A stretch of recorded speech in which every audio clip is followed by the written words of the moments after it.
Welcome to our channel. Today we how to subscribe to Avocode for reviewing brand design files and exports, full guide step by step clearly. To start, visit the Avocode website. Look for the sign up button on the homepage. Click on sign up to create a new account.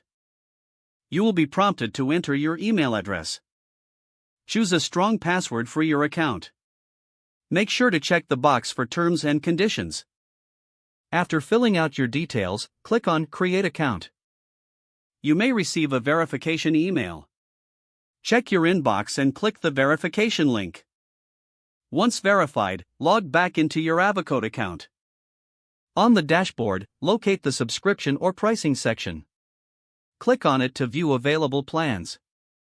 Review the features of each plan to find the best fit for your needs. Select your desired subscription plan. If necessary, enter your payment information. Make sure to double-check your billing details. Now, you should have access to Avocode's tools for reviewing brand design files and exports. Explore the platform to familiarize yourself with its features.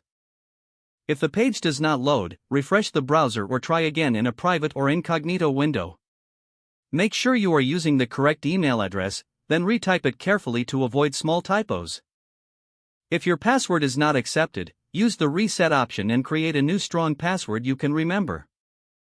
Check your spam folder for verification or security emails, then complete any requested confirmation steps.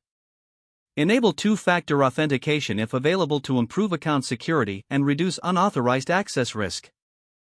After signing in, review your profile details so your contact information and settings are accurate and current.